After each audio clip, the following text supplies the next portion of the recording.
Hello nieces, hello nephews, it's your Uncle Charles here and welcome back to my YouTube channel where we do unbiased price action analysis, FOMC. Well, we got the pause, guys, we got the pause and initial reaction was bearish. And then when Powell spoke, we got the bounce, all right? This was, typical FOMC stuff. We didn't really get this behavior with CPI, which was disappointing yesterday. FOMC, however, did not disappoint. All right. We got another new 52-week high. Remember, I mentioned to you guys that I had a resistance around 438, 438.5 level. Okay. The market was struggling to clear this 437 level here. But then what did it do? It gapped up a little bit, pushed up, cleared that 438.5 level. I'm not sure if I mentioned 438.5 or 438 to you guys, but I wrote in my Discord 438.5. And then, we got a false breakout setup. All right, now that's one thing I definitely remember mentioning to you guys in yesterday's video was Uncle will definitely strictly be looking for the false breakout and the false breakdown setups trading for today. We had that at the 438.5 level. If you reference the 438 level, that worked well too. But look at that beautiful move. And then at 2 o'clock, FOMC was released. Interest rate was paused. And then boom, sell the news. Drop all the way down. Fill the gap. Look at this gap that was from June 12th on Monday. Fill the gap. My 434 level was never lost on the 15-minute chart. Okay, we did lose 435.5 and we did break down 437. These setups were alerted in the group, but when the price actually moves so fast, it might be a little difficult to catch it. But hopefully, guys, were able to catch it. That's in the Discord.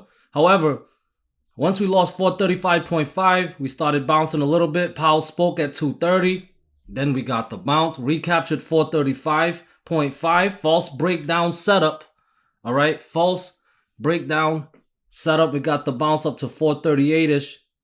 Came back tested 435.5 as support. Got the bounce and end of day, last 30 minutes, 15 minutes. Got a nice little bounce here, recaptured and clearing 437 end of day. Very sneaky, those market makers. They're very sneaky. But once again, we got buying pressure at the end of day. That's usually a bullish sign, guys, because it's risky to hold stocks or whatever equity you're trading overnight, usually at least. And then you see people getting buying pressure at the end of the day. Maybe we'll get another gap up tomorrow. Okay, we'll see though. Okay, so a couple of things that I want to mention. Today is Uncle's last video for the week. All right, today's my last video for the week. I am leaving on a flight tomorrow morning. My flight is at 6 o'clock, 6:15 a.m. in the morning. Okay, I'm leaving my state, going on vacation, and I will be going to Disney World, all right? I got 4 kids, so I'm taking all 4 of my kids to Disney World, so it's a big hassle. The process is going to be crazy, but hopefully it'll be worth it, all right? And I'll get to recharge and come back with renewed energy and, just feeling better and come at you guys with better content, and better quality stuff in the future, okay? So I just need to hit that reset button and rest, and I'm going to come back. Now, another thing I want to talk about is the RSI, all right? I have some complaints from people talking about, Uncle, why the heck you never talk about the RSI? The RSI has been overbought and is right there on my screen, okay? There's a reason why I don't really talk about the RSI. RSI and other indicators really align more with technical analysis. If you look on the title of my video, it says price action analysis. All right, so I focus more on the price action. But why do I have the RSI out? This is a RSI 5, the 5-day period, okay? RSI 5. The RSI helps me with my risk management. That's why I use the RSI. When the RSI goes into overbought territory, that's not a sell signal, all right? If you try to trade that strategy when the RSI go to overbought and then you short, or when the RSI go to oversold, then you go long, that's a losing strategy. You're gonna get screwed over. Now here's a perfect example of this right here in front of us on the chart, because a picture's worth 1,000 words. You see here, since last Friday, you see on my RSI, it has been overbought. You see how it's above my dash marks? It's been overbought territory since last Friday. Did that stop the SPY from going up and giving us a new 52-week high? No, it did not. Okay? So when the RSI is overbought, I might size down a little bit. That tells me, Uncle, we're in overbought territory. You may want to size down a little bit. So I use it to help me with risk management. But it's not going to stop me from trading bullish positions if there's a, if there's a price, based on the price action, if there's not a setup for it. If there's a setup for bullish position, I'm still going to play it. But if the RSI is overbought, I'm just going to lower my size a little bit. Okay? But at the end of the day, I follow the price action. I don't follow the RSI. Okay? So I just want to address that. Now, as far as the levels and the trading, all right? Here's what bulls need to do, and here is what bears need to do. Okay, you guys know how I approach this. I'm not bull biased, I'm not bear biased. I just follow the price action level to level style, and I try to approach this as balanced as possible. Okay, so you guys see here, we had a false breakout setup of 438. All right, all the most craziest and biggest reversals started off with, as far as bearish reversal goes, started off with a false breakout. Do all false breakout lead to big reversals? Not all of them, but all of them started with a false breakout. So if you're a bull, okay, you want to see 435.5 hold, all right, and 437 hold, and what you really want to see is 438.5 clear to put 440 in play and higher price targets in play. I got 442 and 443-ish above that. All right, that's what you want. You want to see 438.5 clear so it can cancel this false breakout. So it lets us know, haha, no false breakouts for you, bears. All right. Now, as far as the bull case scenario, all right, here's what we need to talk about. This has been going on for decades, but let's talk about the last couple of weeks. All right. 427 level. That's the yellow line. You guys been following my channel for a while. You know that when we was down here, 427 was one of my levels that I was watching. False breakdown setup of 427 led to the test of the chop range. Okay, remember we was chopping at 429.6 to 426. Okay, false breakdown setup here led to a nice up move. Once we got the gap up above 429.6, it hit a higher target, but then it came back and broke below 429.6, ending the day with a false breakdown when it recaptured it before close. False breakdown setup that led to more upside. Okay. And then from the 435.5 level, all right, here's the orange line. That's my 435.5 level. You see yesterday, we broke below 435.5 and then recaptured it. This was around 10 o'clock to 10:30 yesterday. And that false breakdown led to a new 52-week high going up to as high as 439, all right? So you guys catch my drift here? Every rally that we have had so far has been triggered by a false breakdown setup, okay? And once again today, FOMC caused a dip, and then what happened when Powell spoke? We recaptured 435.5. So you see a trend here. False breakdown setups has been leading to more upside, all right? So if you're a bear, you want to see 435.5 breakdown as support to cancel that false breakdown setup, all right? If you're a bull, you want to clear 438.5 to cancel the false breakout setup. All right. So to simplify this, if you're a bear, look to short below 435.5. If you're a bull, you want to see 437 defend as support. Look to long above 438.5 to trigger more upside. Add those two levels to your chart. Watch the break of that range. Okay. Triple Q. We're looking at a 30-minute chart here. Now look at my orange line. That's my 364.5 to 365 resistance zone. You saw we had multiple rejections from there. Multiple rejections from there. We even had a false breakout setup, and with FOMC's help, we pushed back down. But look what happened. End of day, we recaptured it. So that's bullish. So for tomorrow, you want to see 364.5 hold as support. As long as it's above, stay bullish. You can look to long if 366.5 clear to put 368 and 370 in play. If you want to be bearish, you want that breakdown of 364.5. Get that false breakout setup to put 363, 361.5, and 360 in play. IWM failed to hold that 187 level. Okay, that was a critical level that failed to hold. All right, you see this flag pattern, broke back below it. All right, so I can't get bullish in IWM unless it recaptures 187 tomorrow. Recapture 187, look to long at 188.5, 190, and 192.5 back in play. Okay, as long as below 187, stay bearish. All right, 185, 183.3, 180, 181.8, and 179.6 would be in play. All right, 187 is the equilibrium. Above it, bullish. Below it, bearish. Tesla, is it finally going to give us a pullback? Holy moly. Possibly. All right. It broke back below 257.9. Okay. But it did tested the 250.22 support level that I have here, and it bounced. So if you're a bull, you want to see it get back above 258 to put 260, 261.5 and gap fill at 265 in play. Okay, we still got that gap at 265. If you're a bear, you want to see, well, I got support at 256.5, 252.5, and 250. But overall, you want to see 250 fail as support to trigger a deeper pullback down to 242. Gap fill at 235.5-ish, and then 233 below that. All right. Apple still looking bullish. Almost is flirting with all-time highs again. Okay, need to break out of 185 to trigger more upside.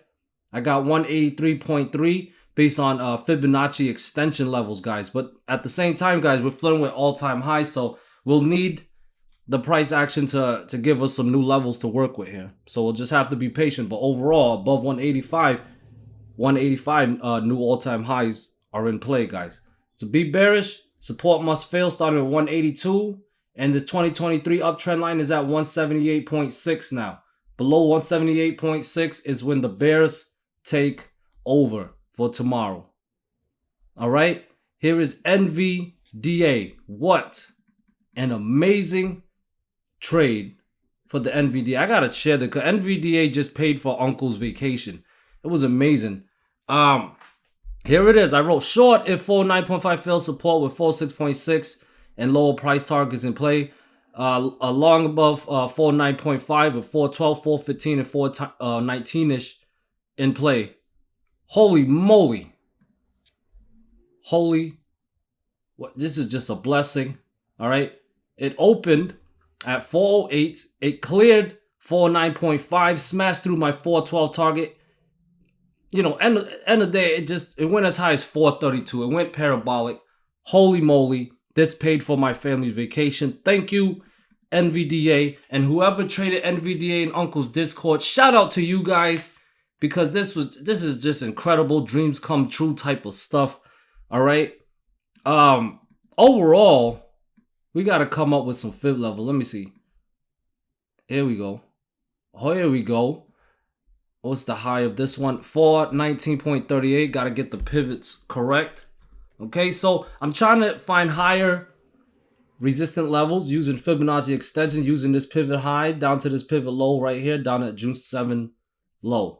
All right, so 1.236 Fibonacci extension level. Okay, there's one at 430, so that's support. As long as above 430, 432 and 436.8 are in play. Okay, you want to short below 430.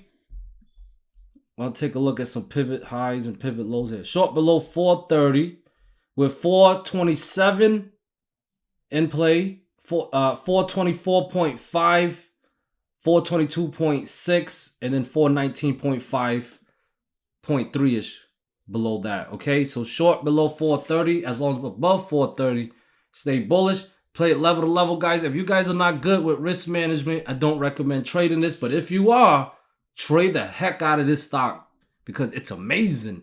Let's go to AMD. AMD. So yeah, we got a big sell-off yesterday. I mentioned that it bounced off the 122.5 level. That's when we wanted to look to short. Unfortunately, support held. We got the bounce here, as you guys can see. All right, so next resistance at 128.5, then the critical one at 130.5. If those clear, 133 is in play.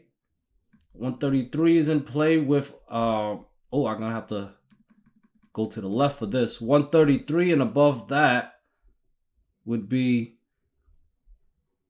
pivot high right here. 136.5. And then we could possibly get to 140-ish. All right. If you want to get bearish, I need to see 122.5 fail. Mind you, I have fib levels from all-time high down to October low. 122.5 is a 61.8 fib level, guys. It has to lose that support to get bearish. Otherwise, still overall bullish on AMD, okay? Now, let's take a look at the VIX. This is the VVIX. Well, we're going to look at the VIX. Would you guys rather I cover the VVIX? Let me know in the comments below. Otherwise, I'm going to cover the VIX. 13.5 is next support, and it looked like it's incoming. If it fails, guys, 11.7 and 10 are incoming. Can't get bullish unless it recapture 15 with 16.7 and 18.5-ish with 20.5-ish above that, okay? Overall, looking like, holy moly, it's bearish, okay? Here's the VVIX. I'll cover the VVIX anyways. Hope you guys like it. Let me know if you want me to continue. VVIX, it got fib levels from this pivot high on May 24th to this pivot low on June 2nd. It managed to gap up above my 38.2 fib level at 93.48, but it broke it down intraday. So there is support at 92. If that fails, guys, we could be looking at 89.2. And if 89.2 fails, I'm going to get a deeper drop. I'm favoring 86.7 with 82.3 below that. For me to be bullish on the VVIX, it needs to get above 93.48 and preferably clear 97 to put 100.3 and 105.2 in play. Okay, guys, here is the dark pool. We had 3.6 billion in premium at 436.75. Guys, that's a lot of liquidity there. Okay, so stay bullish above 436.75 if you like using dark pool orders, and then below it, switch to bearish. All right, let's keep it simple. And yeah, let's look at the SPY filter for 500K premiums or above. They've been wrong. They've been wrong. But bearish again. Seeing a lot of put orders coming in for June 30th, 430. This is 320, but for next year, what the heck? A lot of puts. These could be hedges, guys. I mean, who puts all this much money in wrong positions, all right? At this point, you know, it's bearish. Let's, you know, contradicted, contrarian indicator, 73% in the puts. All right, still seeing a lot of puts, aggressive puts coming in. They got spanked. They got spanked. 73, not the sheeps though. 73% in the puts. Well, they didn't get spanked. These people that bought puts on IWM, they did all right. Apple, 79% in the puts as well. This one, 135 strike price for December, over 10,000 in size. Do you know something, my friend? That's a lot of money going for puts, 135 strike price. NVDA, 98% in the calls. These people made a lot of money today. Only 418 for puts, over 18,000 size for calls. Smart, very smart. Got AMD, 91% in the puts. Not much activity, only 2,000 for puts and 200 for calls. And here is the VIX. Wake up, VIX. 100% in the calls, over 37,000 contracts, all right? So I hope you guys found value in this video. This is my last video for the week. Remember, I'm just trying to unplug, come back stronger and better, okay? So thank you guys for understanding. Good luck the rest of the week. If you guys are still watching, one thing I will say, okay? A little extra bonus. A little bonus analysis that I like to mention, all right? We can see on the charts that a lot for, you know, for a while now, from Monday through Wednesday, we usually get some choppy action, and then Thursday and Friday we get some bullish action. Monday through Wednesday we get some choppy action, and Thursday, Friday we get some bullish reaction or a trend reaction. And here we are once again, Monday to Wednesday, and I'm very surprised because with FOMC and CPI, I thought it wouldn't happen, but it did happen. Monday to Wednesday, we got some choppy action. Let's see what Thursday and Friday, will we get some trend move to the upside? So remember the levels that I gave you guys. Above 438.5 is bullish for the SPY. Below 435.5 is bearish for the SPY. Just follow the price action, play it unbiased. and good luck. My next video will be out either next Tuesday or next Wednesday, okay? So I'll talk to you guys soon. Peace.